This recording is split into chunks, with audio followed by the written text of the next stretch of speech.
So we'll be going through the disease burden of inflammatory arthritis like rheumatoid and osteoarthritis.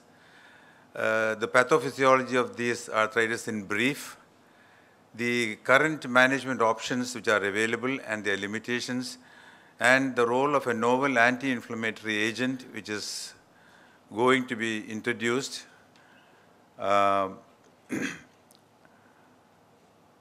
Rheumatoid arthritis is a systemic disorder, as you all know, characterized by chronic inflammatory polyarthritis of unknown etiology. The inflammatory state also involves the skin, eyes, lungs, and blood vessels. There is a fluctuating clinical course and unpredictable prognosis, and it is associated with 60% increase in the risk of cardiovascular disease-related death. The pathogenesis of rheumatoid and osteoarthritis is complex and multifactorial. The pathophysiology of rheumatoid arthritis starts by the activation of macrophages by antigen-presenting cells and T cells. These lead to release of inflammatory cytokines from macrophages, mainly the TNF-alpha and the interleukin-1. This leads to synovitis, production of collagenase, which leads to the destruction of extracellular matrix, and the release of matrix metalloproteinases, and again, which leads to the cartilage degradation. TNF-alpha and IL-1 are the major cytokines involved in pathogenesis of osteoarthritis also, and elevated levels of interleukin-6, interleukin-17, and the MMPs are found in synovial fluid, and this leads to synovitis and articular cartilage damage.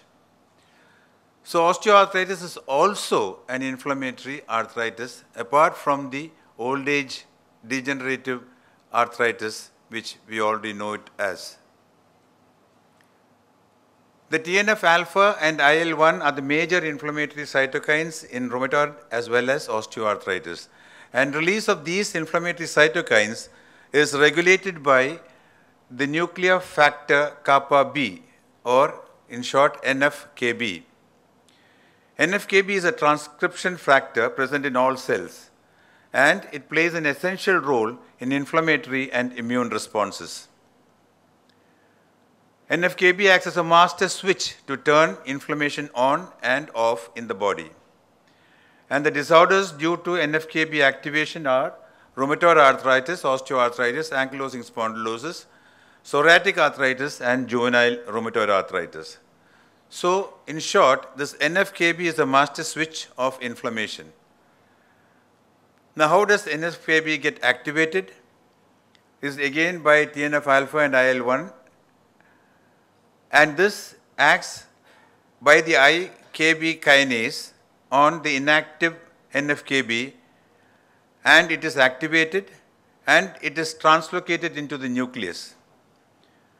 And this activates the genes encoding inflammatory mediators, which are the pro-inflammatory cytokines TNF-alpha, interleukin-1, and interleukin-6, etc. They also produce the inducible enzymes, the COX-2, and the inducible nitric oxide synthase, and others. Now these act on the synovial membrane, the chondrocytes, and the bone, and produce inflammation and proliferation of the synoviocytes in synovial membrane, which leads to the pannus formation. It acts on the chondrocytes, and it causes increased activity of COX-2 and MMPs, and this leads to cartilage destruction. On the bone, it leads to osteoclastogenesis and bone erosion. So, the NF-κB plays a crucial role in inflammation and immune responses through the regulation of genes encoding pro-inflammatory cytokines and the inducible enzymes. Now, what are the current options for management? And let us see their limitations. These agents, the NSAIDs, are not suitable for elderly patients.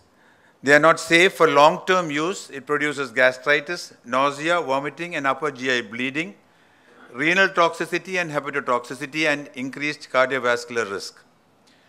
The steroids, which are another option for management, are not advisable for long-term use, as it again produces gastritis and ulceration, diabetes, hypertension, osteoporosis, muscle weakness, atrophy, and avascular necrosis. And there's increased risk of chronic infections like tuberculosis. The DMARDs are slow in action. They take several weeks to show clinical effects, provides partial response.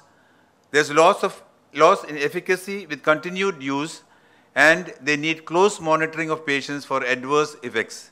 You have to do regular liver function tests and the counts, CBC. The biologics, they target a specific inflammatory mediator only, and there is bound to be injection site reactions. The increased risk of tuberculosis and other bacterial infections, congestive heart failure, demyelinating diseases such as multiple sclerosis, cancer, and most of all, they are expensive. So there is a need for an effective yet safe and well-tolerated anti-inflammatory agent. And this molecule, curcumin difurylyl methane, is a biologically active phytochemical compound obtained from rhizomes of Curcuma longa. They possess diverse properties like anti-inflammatory, antioxidant, anti-proliferative, and anti-angiogenic properties. There are more than 65 clinical trials with more than 1,000 patients which are completed now, and there are 35 ongoing clinical trials.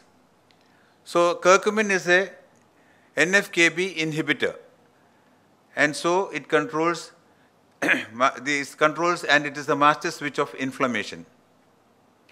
The actions of curcumin: it inhibits the IKB kinase enzyme, which activates the NF-κB. It prevents the translocation of NF-κB into the nucleus, and it prevents release of inflammatory mediators. So it has a role in rheumatoid arthritis and osteoarthritis, and there is some evidence for this. This is a comparative study of curcumin with diclofenac, and they found that curcumin provided greater improvement in disease activity score and ACR scores as compared to diclofenac. There is a 52% reduction in CRP level with curcumin. So they concluded that curcumin is effective and safe in patients with active rheumatoid arthritis. This is another study in 18 patients with rheumatoid arthritis treated with curcumin for 2 weeks. It improved joint swelling, morning stiffness, and walking time. It is very well tolerated with better GI tolerability. This is a real-life experience with curcumin monotherapy, where 820 osteoarthritic patients attending outpatient clinics were treated with curcumin for 6 months. And the result was that it provided significant improvement in pain, joint flexibility, and better quality of life. 50% of patients were able to discontinue use of NSAIDs and analgesics, and hence it was very well tolerated and reduces the need for NSAIDs. Another study, a comparative study of curcumin with ibuprofen, found that curcumin was found as effective as ibuprofen. There is lower incidence of GI adverse events in curcumin group. The role of curcumin monotherapy in 100 patients with osteoarthritis treated with curcumin for 8 months, significant decrease in serum inflammatory biomarkers was seen. There was more than 50% decrease in WOMAC score and 3-fold increase in treadmill walking performance. In patients already on NSAIDs and analgesics, co-administration of curcumin was associated with decreased need for NSAIDs and marked reduction in the gastrointestinal side effects.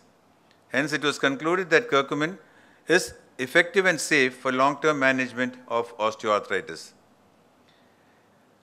In a study of combination therapy of curcumin with diclofenac, 88 patients with primary knee osteoarthritis was randomized to receive diclofenac alone or diclofenac with curcumin for 3 months. As compared to diclofenac monotherapy, combination of curcumin with diclofenac was associated with greater pain relief and better improvement in knee injury and osteoarthritis outcome scores.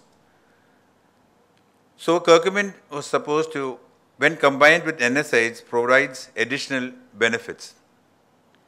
Combination therapy with celecoxib enhanced the action of celecoxib on COX-2 and decreases the need for celecoxib.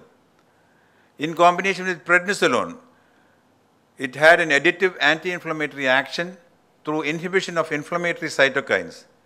There was significant reduction in joint swelling and reduction in side effects due to steroids.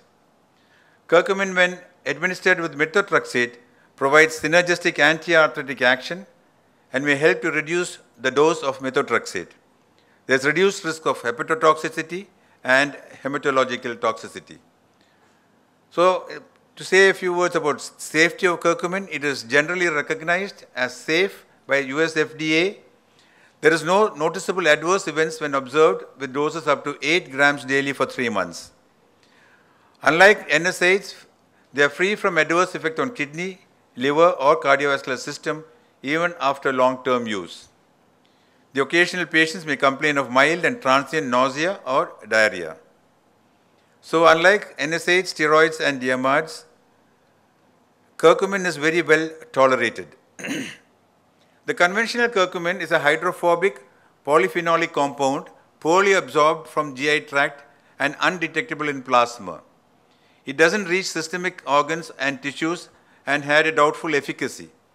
The clinical trials carried out with conventional curcumin have used high doses up to 12 grams per day, and few studies have not shown positive results, and there is poor GI tolerability. And therefore, there was a need for a bioavailable, effective and well-tolerated curcumin formulation.